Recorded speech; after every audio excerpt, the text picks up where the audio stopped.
दिलीप वळसे पाटील आपल्याबरोबर आहेत। वळसे पाटीलजी, 2 दिवसाचं शिबिर होतं संपूर्ण, कशा पद्धतीने या सगळ्या शिबिरामध्ये मार्गदर्शन झालं? कारण की तुमच्या देखील भाषणाची चर्चा आहे, तुम्ही देखील ग्रामीण भागाशी जोडण्याच्या संदर्भात पक्षाला अत्यंत प्रभावी भाषण।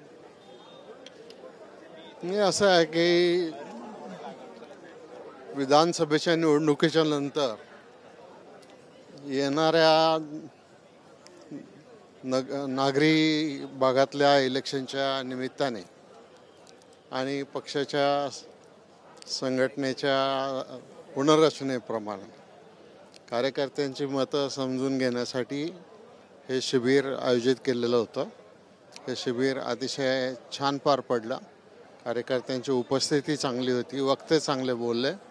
आता याच्यातून आम्ही एक कार्यक्रम बनवू आणि तो कार्यक्रम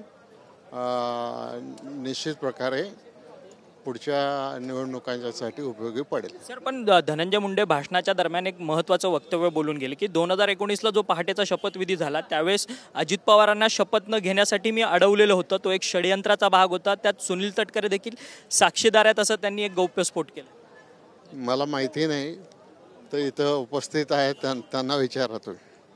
परंतु सातत्याने त्यांच्या आपण पाहिलं की या धनंजय मुंडे यांनी एक जो गौप्यस्फोट केलेला होता की 2019ला पहाटेचा शपथविधी जो आहे तो होऊ नये, तो करू नका असा अजित पवारांना ज्यावेळेस सल्ला दिला, अशा पद्धतीचा गौप्यस्फोट केला। त्याच्यावरती पक्षाचे जे ज्येष्ठ नेते आहेत दिलीप वळसे पाटील यांनी बोलण्यास नकार दिला आहे। त्यांनी ते सांगितलं की त्यांनाच याबद्दलचं उत्तर विचारा, असं जे आहे मत जे आहे ते त्यांनी आपल्याशी बोलताना मांडलेलं आहे। व्हिडिओ जर्नलिस्ट खंडू कसबेसह अक्षय मंकणी, TV9 मराठी, शिर्डी।